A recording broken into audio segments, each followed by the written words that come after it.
ñun Touba mooy suñu référence te ci Serigne Touba mooy suñu référence. ñu dóor xam ne sax dóori du yoon waaye damaa yaakaar ne man dóori soo ko gisee am na lu leen nekk moo tax ñu dóor waaye ba yàlla suñu borom jeexal fi corona bi. loolu saa bu ngeen dëgg mën nañu ko wax kenn du gaañee ak naa fexe.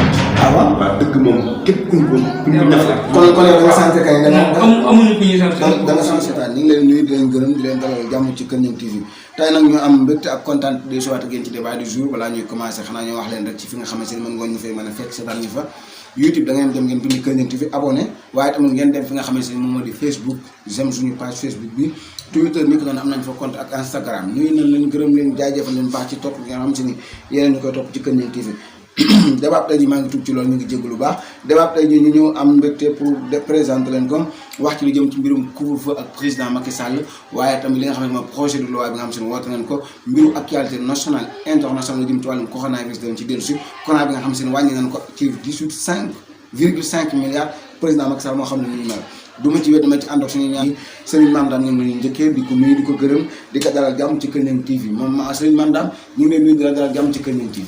waaw Serigne Modou maa ngi lay doon nuyu. di la siyaar. jërëjëf. rafetlu jotaay bi. nuyu suma naataango suñu maam Thierno. di kontaan si jotaay bi dalal bu ñu dalal. loxo bi ñu télé bi Kër Ñang TV. yaa gën a koy bëgg a teew. wax si affaire ay jàngat si réew mi ak tur. jërëjëf Serigne Mame Dame kon tey jii doo ci wét kese ci débat parce que yaa ngi ànd ak ki nga xam ne moo di Serigne Mame Thierno ñëw aussi Serigne Mame Thierno ñu ngi lay nuyu di bokk tout d'abord sëñ Modou maa ngi lay nuyu. merci. di rafetlu aussi tamit sa chaîne YouTube bi. merci beaucoup. gis naa ni mi ngi am évolution bu baax a baax. jërëjëf jërëjëf. di ñaan tamit aussi waa Kër Ñang ñëpp abonné. ndaxte du yëfu sëñ Modou Seck. di yëfu kenn yëfu waa Kër Ñang ñëpp la. exactement. di nuyu aussi sama co-débatteur di Mame Dame. di yaakaar ne aussi tamit li ñu fi wax dina jariñ askan wi dina jariñ population Sénégal bi yëpp. incha allah noonu lañ ko bëggee alors Mame Dame damay commencer ak yow première question bi dafa simple trop mu jëm ci wàllum coronavirus alors ban lecture ngay def ci état bi depuis que bu coronavirus commencé ak léegi ni ñuy gérer situation bi ban gis-gis nga am ci loolu. waaw sëriñ bi waaw coronavirus bi. mu doon état Sénégal taxawal. di ko rafetlu. waaw def na taxawaay yu mag. waaw kii nit ñëpp ñi toog seen i kër. bay génn. ak di jox soo bi. di set ak raxas loxo yi. yëpp daal matukaay yu am solo la. waaye nag man Sénégal comme ni ñu ko defee nii. couvre-feu bi dafa métti. dafa métti parce que xool ñun suñu culture. dafa dëpp wut ak li ñuy def nii. alors mais xam nga couvre-feu bu mënut a ñàkk parce que tamit bu ñu ko deful feebar comme wàllante bi dafa gaaw est-ce que loolu mooy solution bi nga xamante ni moom la état bi am pour daal di koy mën a maîtriser situation maanaam def couvre-feu pour nit ñi nga xamante ni ñoom ñëpp ñoo nekk seen biir kër ñu toog fa pour bu ko defee feebar bi du gën a wàllante bu baax est-ce que loolu rek la am moo tax mu defee ko noonu. waaw dëgg la waaye tamit maa gis ne kon dañuy wax ne. su wénteer xale jot. kenn ko mën a toog si kër. ba tey ñu bàyyi njaxasoo. marché bàyyi ñu njaxasoo. pour man wàllante bi mën naa nekk si suba gi tamit. waaw wàllante moom nekkul ne guddi rek dañuy wàllante bàyyi suba. mais c'est ça difficile bu fekkee bëccëg daf ci bokk suñu parce que nit tamit dañuy dund jour à jour est-ce que bu fekkee dañoo bëccëg ñoo toog suñu kër. moo tax sama jël benn wax man la kon bu ñu doon daal. suñu kër gi. mën a bàyyi nit ñi jaxasoo. sa ku bëgg a dem fu nga dem ku bëgg a jaay. boo demee diggante restaurant. waaw yooyu mën naa frontière ñu tëj ko. nga xam ne ngi Touba. du am accès pour génn dem Dakar. Thiès wala fenn. waaw fi nga xam ne ñi nga xam ne ñu ngi Touba. wala nga xam ne ñu biir Dakar ñu mën leen bàyyi génn wéntare bi dañ génn dox seen soxla. waaye li ñuy def nii moom pour man daal bi suñu kii daal pour man bi tubaab bi daal mën nga kaa def mu jigleen seen kii ñu bëgg fa daal dana dëppoo ak ñoom. kon yow da nga gis que ne état bi échec la gën a jëm ci wàllum gérer bi ñu gérer coronavirus échec bi moo ëpp daal c'est-à-dire da nga jàpp que ni couvre-feu bi moom nekkul loo xam ne si moo réglé situation bi. waaw échec la gën a kii nag. bu mu mën a mën moo réglé situation bi ñu toll nii. d'accord alors loolu mooy commencement bi damay tourner ci Mame Thierno parce que tamit peut-être même lecture nga am comme Mame Dame mais aussi tamit dañuy wax nan nga gisee état bi ak li nga xam ne si noonu lay gérer lii di coronavirus bi. non du ma partagé ak Mame Dame avion. parce que gis naa que ni. couvre-feu bi. am na solo. am na solo ci ne dina tax nit ñi bàyyi xel ne am na lu xew. waaw dina tax nit ñi ne am na lu xew ndax li waral 20 heures ñu daan génn di dox seen soxla. tey 20 heures rek ñu ne voilà na ñëpp dem tëddi. dina bàyyi xel ci xel nit ñi am na lu xew. bàyyi askan wi ñu ne feebar am na bu toll nii coronavirus. ñu bàyyi nii seen situation dara changé wul lu ñu doon nekkee. dara changé wul. loolu pour man loolu baaxul. il faut ñu def loo xamante ni. psychologiquement dina bàyyi xel ni ndekay ko am na lu xew. alors mais comme li man laa wax moo tax corona bi pour man moo tax ma gis ne. couvre-feu bi am na solo. mais comme moom li mu andi comme région que ni bu fekkee nii Sénégal maanaam guddi ba guddi la ñuy toog de seen kër bëccëg dañuy continuer nag ci marché est-ce que côté boobu tamit. wàññi waaw xam nga loolu état bi dafa amul doole ju mën a tere nit ñi di génn bëccëg bi ndax Sénégal nit ñi seen dépense ci bëccëg bi lañ koy régler loolu moom mënta ñàkk. amul doole comment ça. amul doole joo xamante ni nit ki mën naa toog fi mu toog comme France yi ñu ko defee. Italie yi ñu koy defee. Europe partout. ni ñu ko defee ñoom am nañ doole joo xam ne dañoo toog. Sénégal fii doo dem ba kër boo xamante ni fekk këram. frigo mu def ci ay rafetaillement. wala këram mu def ci ay lu ñuy lekk wala lu ñuy naan. non dañuy xëy day dem sa dépense da ca marché ba di ko wuti. waaw kon donc boo tëjee askan wi rek. confiné leen.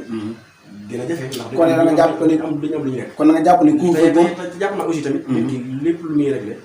de 6 heures à 20 heures. war naa mën a sori. kon léegi da nga jàpp ni couvre-feu bi du lenn lu dul information bu ñuy joxe nit ñi ne am na lu xew mais pas que ñu watu. man ma gis si foofu laaj. damaa gis ne couvre-feu bi.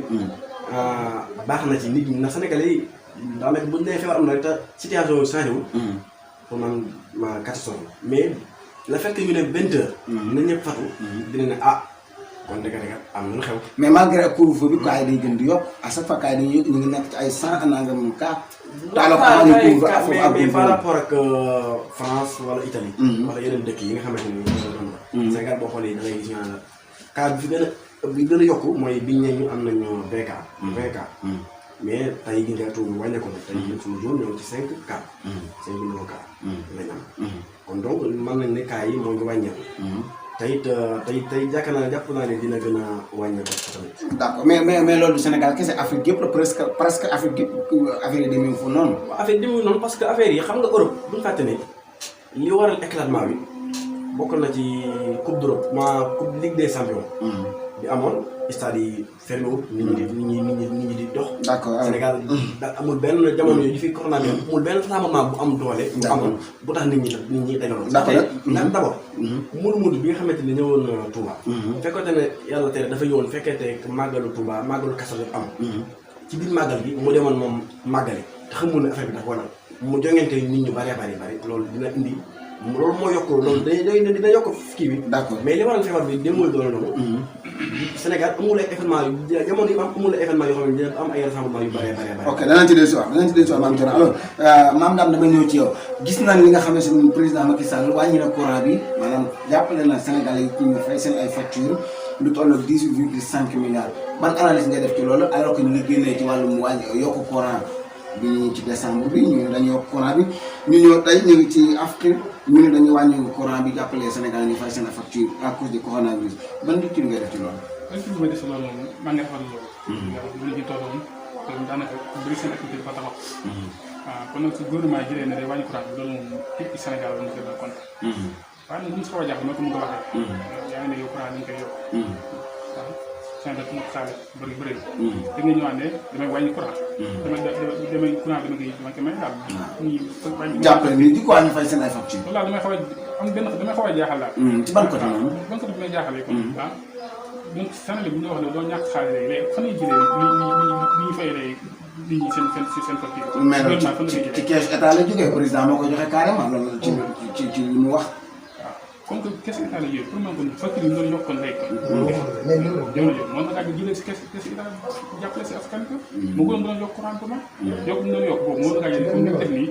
ndewul caisse kii bi gouvernement bi daal di jàppale nit ñi si courant bi. mais situation bi mu tëddee mooy mbirum coronavirus bi ñu ci bëri seen liggéey dafay wàññeeku seen ay activité dafay wàññeeku économie bi marché wul comme ni ko nii ñëpp bëggee peut-être est-ce que loolu moo tax état bi jël décision pour dimbali nit ñi seen facture par rapport ba nga koy yokk nga xam si dara xewutoon. waaw comme ni nga xam ne mbirum coronavirus moo waral ñu jël ne day kii facture. xam nga daal dem si man jeex-jeexa daal.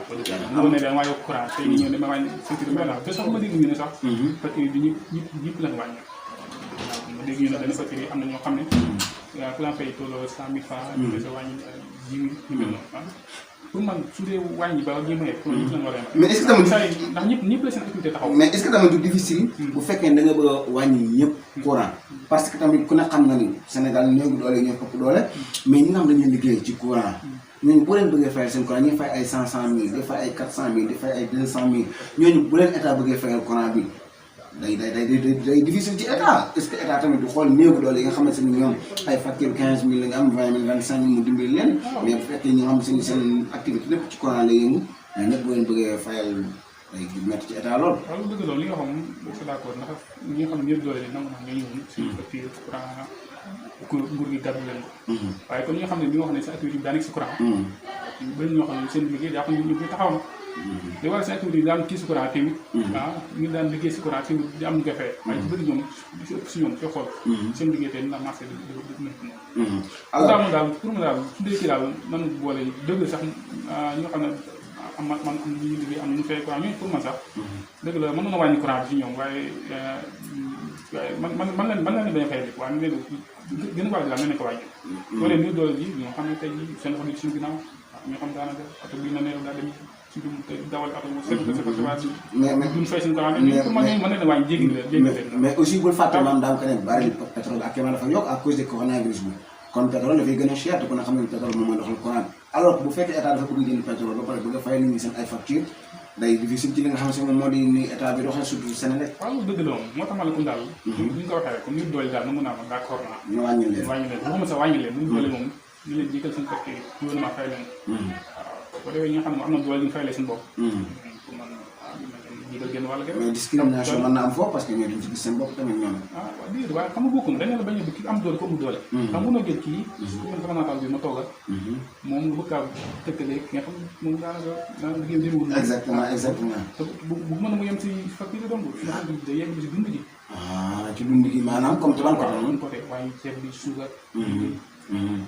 waaw d'accord peut-être loolu peut-être mën nañ ci del soon mais am nga réaction ci wàllum wàññi courant bi 18 milliards yi nga xam ne président débordé na ko di rafetlu initiative bi nga xam ne président yi jël ko parce que man damaa gis que ni loolu lu am solo la waaw c'est plutôt tout d'abord li la am solo gi mooy ndax xam nañ ni pour l'instant ni activités yi arrêté nañu bare léegi président la fekk mu jël initiative wàññi courant bi loolu man lu am solo la li nga xamante ni du ma ci d'accord ak sama ko débatteur bi mooy ni ñu yamale loolu man du ma ci d'accord parce que yamale mën da nekk ndax milliardaire yi mënoo ko yamale ki nga xamante ni amul ay milliards nga bëgg nit ñu bëgg non may ma non s'il te plaît waaw man non s'il te plaît may leer rek waaw bàyyi nga développé xamale si développé ñoo xam ne seen wax gi suñu ginnaaw ñu leen jéggal ñu fay facture d'accord ñoo xam ne bu mu bon am na seen doole am na doole tuuti ñoo xam ne moom ñoo bokku ñoom ñi nga xam ne doo néew doole ñu wàññi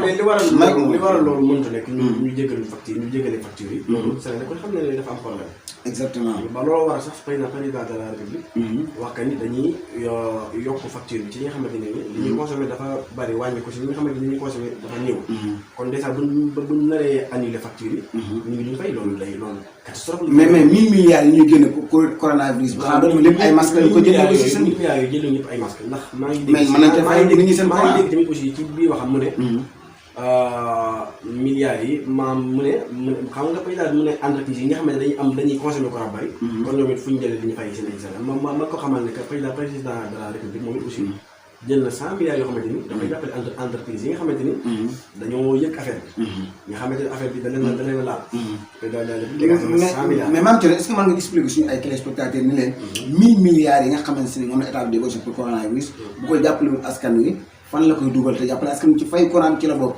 fan la ko mën a dugalaat xanaa dañ ko jënd ay gel ak ay masque lépp 1000 milliards non gel ak masque moom war nañu mën a jiital loolu ndax loolu mooy li gën a am solo mais 1000 milliards yi fan la dugal 1000 milliards yi président de la République fu nekk secteur bu ne wax na dinaa fi mu koy dugal mais 18 milliards ci 1000 milliards ab wàcc ci courant bi loolu tamit dafa xaw a non loolu moom ndaw na pour man mais pour man aussi war nañoo mën a fay courant ni ko président de la République def nii man d'accord naa ci li ma d'accord daal mooy lii sama naataango wax mooy que ni dund gi la nga war a wàññi bu baax a baax ndax Sénégal daanaka ñu si bëri gëmuñu xaalis si poche. ñu si bëri que ni bu ñu xëyee si bu ñu njëkk ñu naan rek lañ dal.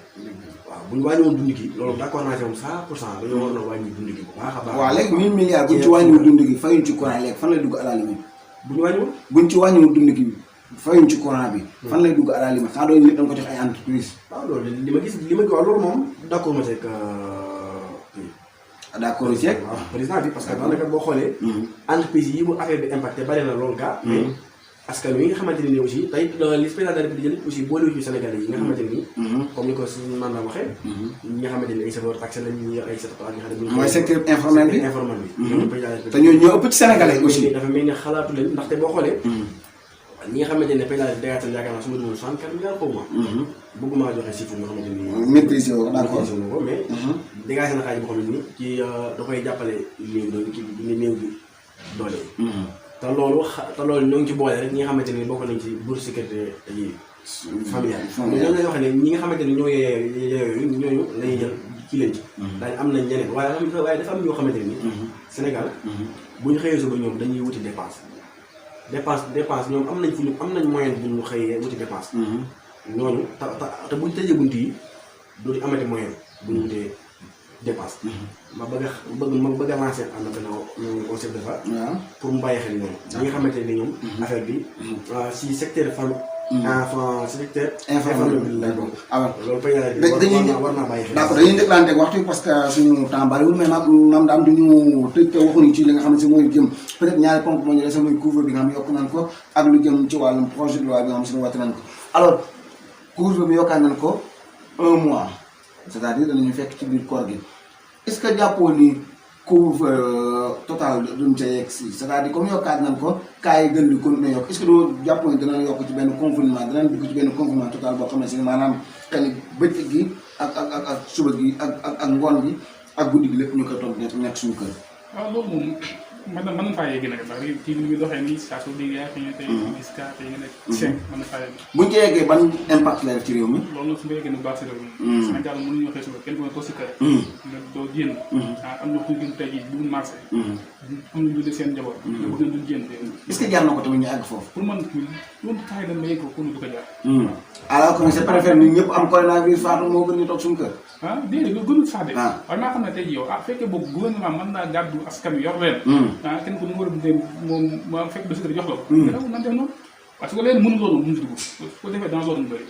waaw dañu ñoom tey jii marché bi suñu dund duñu lekk. yaa ngi dégg am ñoom tey seen oto bi suñu doom tey seen taxi bi waaw am na dundee seen bopp loolu nag bu ñu tey pour la suñu ne mais dañuy génn fu ma koy liggéey loolu mu am ñu soon te def nañ wénteer gi wénteer gi sax lu métti si nit ñi man na koy amal foofu waaye bu see bool nag moom tous les jours moom mu génn toute la journée d'accord na zone alors di nga wax ci dóor yi nga xam suñu jox nañ ko ci biir première journée est-ce que c'est aussi dóor yi moom d'accord na ndax dóor moom li mën a ñàkk mais par rapport ak seen explication pour premier jour la Sénégal dañoo dëgg bopp faaw nga wan leen loolu dëgg lu am xam naa si daal ko benn côté bi ndax Sénégal doo dëgg bopp Sénégal daal ñu naan fu ñu yar lan xam daal am ñoom tey am nañu tenn yi suñu jëntoon def noonu waaw ba léegi si mbedd waaw bu dee ñoo xam ne tey am nañu jëntoon naan ñu boole si dóor ñu si mbedd nag Sénégal am na noo dëgg bopp waaye nag comme moom ñi waxaan ne ñaari suñu bu ñu gisee fii pour man moom toog waxtaan ak yow na la ak naa yow kii bi soo leen expliqué suñu expliqué loo xam ne doy na leen bañ suñu expliqué loo xam ne moom lii moom aw leeral ni wala loo xam ne jëru ñoon daal waaw mën ngaa ñu teg ci yoon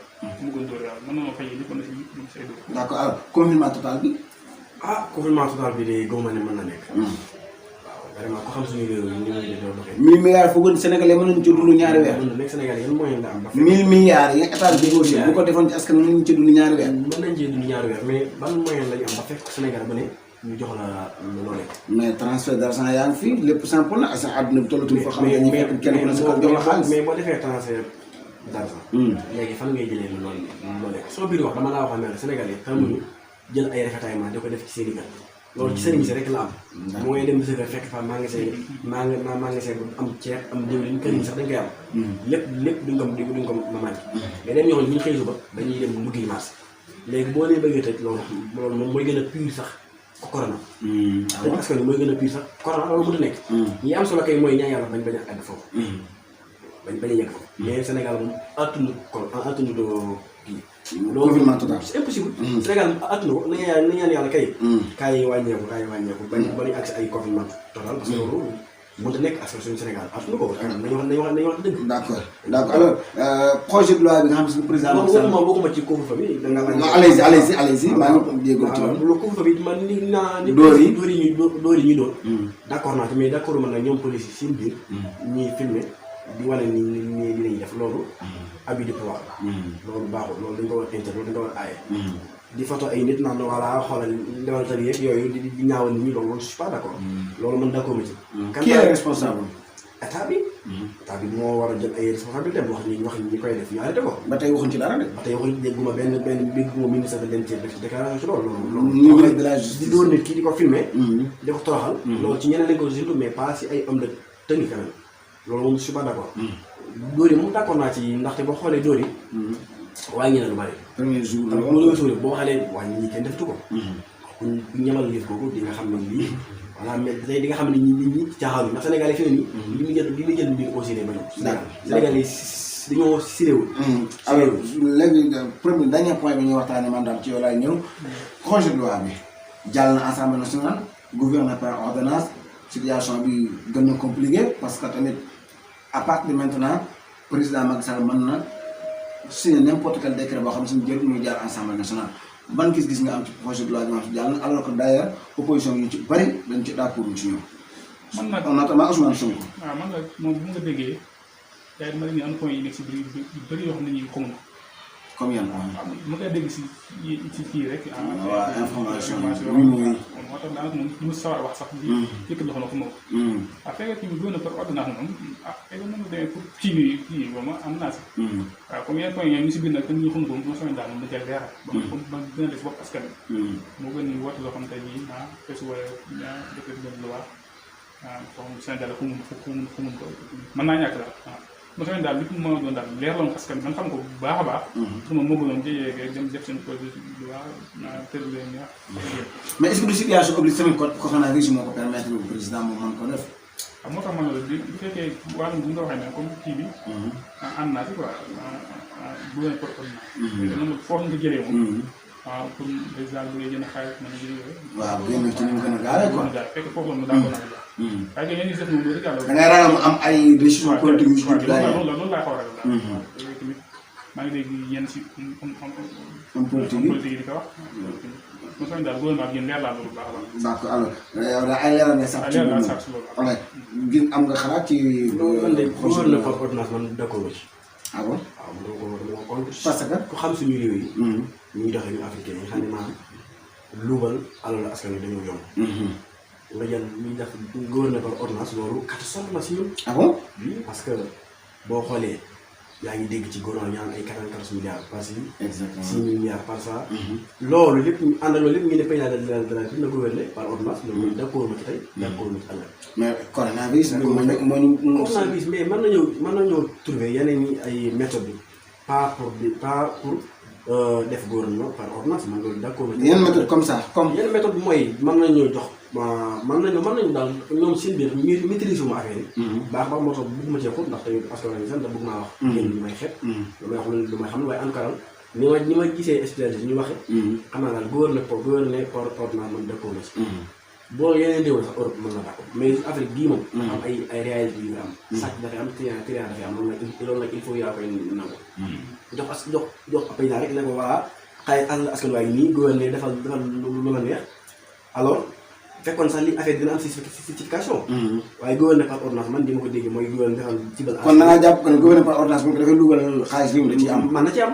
parce que yaa ngi dégg ay luubal ci ay contrat yu bari yoo xam ne am na. affaire de Petro-Tim bi ba léegi nii leerlum dara.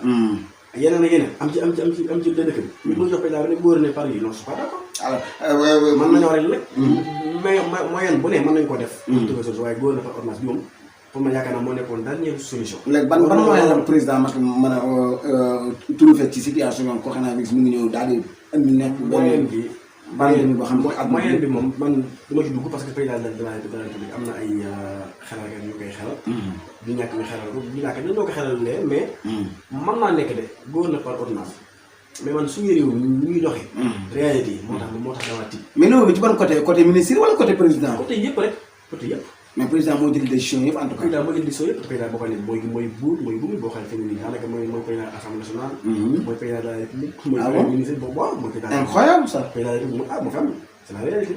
c'est la triste réalité parce que bu xoolee président de la république mooy premier ministre. mooy président assemblée nationale parce que bu ko. mais n'est-ce que lu muy def assemblée nationale. boo ko assemblée bu ay moom assemblée nationale moo amatul benn njëriñ. président yow ñaas amatul benn impact ci kii bi. assemblée nationale ndax président de la république mën naa ne bu ko neex saa yu def ay loi saa yu wote ay loi pour faire loi de finance rectificative amul dara. xanaa am na fu mu yem gouverneur par ordonnance day tere ba coronavirus yi xam ne delluwaat ci li mu nekkoon. am na fu mu yem.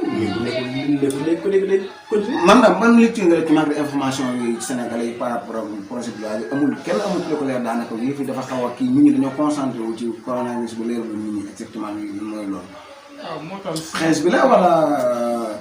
presse bi pour ma dama wax presse yooyu gouvernement bi la. te loi bu tolloon soo ko jëlee yóbbu assemblée. moom nga mën a leeral. mais presse nationale bi lan la fiy def. après national bi suñu soo dungul dunguwuñu taal lañu ko waxee lan lañu may ñu koy ba ñoo leeral ba rek il faut que nan nga waxee ñoom. ak ñu kenn dund suñu kenn ñu benn ku ñu ko gouvernement ñëw ba bëgg a leeral da nga jàpp ne état bi moo def loolu pour bañ nit ñi am xam lu leen leer. moo tax si sama kii naata nga wax rek li nga loolu mën na ne li nga kii dafa nekk catastrophe trop. wax loo xam ne tey mooy Afrique ni mu doxee ci mais aussi tamit est-ce que tamit maanaam am na benn impact parce que bu ñu gisee suñu assemblée nationale benn assemblée mécanique la. amul benn projet de loi bu fay président yóbbu ñu koy bañ a wootee. kon bu nekkee gouverné par ordonnance décision yi Macky Sall di jëlee la assemblée nationale est-ce que du ñoo yam rek. moo tax li soit suñu débat yi moom président mooy bu mujj. bu nekk assemblée ñu bëgg si léegi. système ñu bëgg si léegi. kon les gouverné par ordonnance nan la mën a nekk catastrophe bu fekkee assemblée bi lu président bi da koy woote. mën na nekk catastrophe mooy li ñu wax rek am na yoo xam ne mën naa nekk si biir loo xam ne xamuñ ko. mooy tey jii xeetu dugal yoo xam ne tey jii. d'accord bëri na daal ay points yu nekk si biir yoo xam ne daal. d'accord même question bi nan lay nekkee catastrophe alors comme assemblée mécanique la ñu yor comme ni ko ñëpp waxee le président bëgg dañ koy woote wala da nga jàpp ne manque d'information bu am si député opposition bi amuñu possibilité pour joxe ko ci biir ensemble moo tax mu nekk catastrophe. c'est-à-dire catastrophe xam nga boo xoolee président ñun suñu président yi ñu ngi lépp catastrophe mais dafa wàcc nag jël xaalis di koy yokk président muy def mu si def mu neex na mais président ban loolu man président rek jox ko mu am doole sax si sax di tëj ñëpp sax gaaw mais en tout cas jël kees parce que jox ko ne ko voilà boo ni nii loo jël rek loo décidé noonu la man d'accord mais lan mooy différence bi ak assemblée bi ñu yor nga xam si le président bëgg am na parce que moo ko majorité amul benn différence depuis l'indépendance ñoo am na gouvernement ordinaire ak assemblée nationale noonu la demee ñoom ñaar rek ñoo yem gis naa nga posé ko question ne ko manque de communication bi exactement loolu dëgg la parce que baat bi dañ ko wax ci baatu France war na toog ay borom xam yoo xam ne moom toog jox ko ay professeur ñoo xam ne ni wolof laa wax la ñuy wax ñu waxoon leen mooy gouverneur par bi d'accord bay fi ne xamuñ loolu ok suñu bari xamuñ loolu kon ci ñu dëpp parce que bàyyi bëri ci français rek lañ koy wax d'accord suñu temps jeex na xam naa ne lay bàyyi nga tàggatoo ak askan ak message bu ngay naan suñu waaw tout d'abord suñu dama lay gërëm merci di la sant di gën a ñaaxit ci détermination bi nga am merci engagement bi nga am ci taxawal lu toll ni lii nii di ñaan di woote aussi kër na gi yëpp jàpp ci lii du yëfi Serigne Modou Seck exactement du yëfi kenn yëfi Serigne Modou Fadiama la yëfi kër na gi sax wax da ah doon Serigne Modou Fadiama mais jëfi ji ñun la képp ku dëkk bi da ngaa war a yëg ne xam ne lii kat yaa ko moom mais bu ñu ko defee rek yëfi Serigne Modou Seck da la ñaax aussi nga ubbi ko yaatal ko boole si borom xam ne ñu xel parce que lii lu am solo y a pas de problème voilà inchallah pour man c'est très important di la gërëm di gërëm aussi sama coordinateur bi di ko sant merci beaucoup merci beaucoup man daal dama lay bàyyi nga tàggatoo ci spectateur ak message bi ngay lancé maa ngi lay sant bu baax merci ñoo ko bokk rafetlu émission bi yaakaar naa ne waxtaan bi doon njëriñ Sénégal inchallah xam nga di wax loo xam ne tamit jaarul yoon nga xam ne suñu mata bi la jiitu ñu xam ne moom jawale ci borom d'accord xam dama adama motu wax yaram kale bu baax a baax waaw te ñaanam bi bu kale mag yi yegg amiin yàlla li moom suñu fekk rek ñun ci bokk suñu xaay voilà sama kii waaye nu nga ko yaatal daal nga xam ñëpp gis seen bopp ñaan daal képp bu nekk kër ñaan ko jàpp ci bu baax a baax xam ne si maanaam ndamu kër ñaan yëpp la inchallah dañ ñaan daal mu koy mu yegg fu koy waxee njort sant sama naataam bi si man ke moom mu xamante moom waaw macha allah loolu am solo bisimilah naa si benn appel aussi di woo talibé yi ñëpp rek ñi nga xamante ne ni ñooy suivre réseaux sociaux yi. ñu dugg ci chaîne bi. ndax lii doole yi dëkk bi la. gën nañ suñu faj la aussi. ñëpp dem abonné. d'accord alors merci beaucoup ñu ngi gërëm maam Thierno Niang sëriñ maam Thierno Niang moom tamit di gërëm sëriñ maam Dame wax dëgg yàlla ñu nekk lu am solo loo xam ne si dañ leen woo rek contact leen pour débattre ñoom ñu nangul ñu ko ci ni mu gën a yombee gërëm leen baax ci li nga xam ne si mooy jaajëfal gi nga xam ne si jaajëfal ñu Kër TV ak rafetlu bi ngeen rafetlu liggéey bi tamit loolu tamit ñoo ko bokk ñu ñëpp ñoo ko ànd alors que dégg naa yéen ñaa ñëpp yéen a ko waxandoo ubbeeku yaatal alors que juste pour expliquer ci foofu ci lu gàtt rek ni yaatal gi mooy képp koo xam ne si ne am nga intérêt wala bëgg nga liggéey Kër TV mën nga ñëw ñun amuñu benn problème ci loolu ku ñëw fekk suñu rek incha allah dana ubbi suñu buntu ànd ak yow liggéey moom noonu rek dañ ko doxalee amuñu ci xaj ak seen képp koo xam ñëw nga pour ci ñun pour liggéey rek bu soobee dina ànd ak yow te duñu ci am benn jafe-jafe gërëm. waaw bëgg naa lancer benn message. di wax it Sénégalais yi corona bi buñ ci fàtte suñu borom. d'accord daanaka boo xoolee ñëw nañ tane raxasu leen saabu. def leen ni sell ak yooyu yëpp. bu ñu fàtte yàlla ci yëf yi nañ ñaan yàlla. waaw ndax lii yëf yi yàlla la bu ñu fàtte yàlla boo xoolee.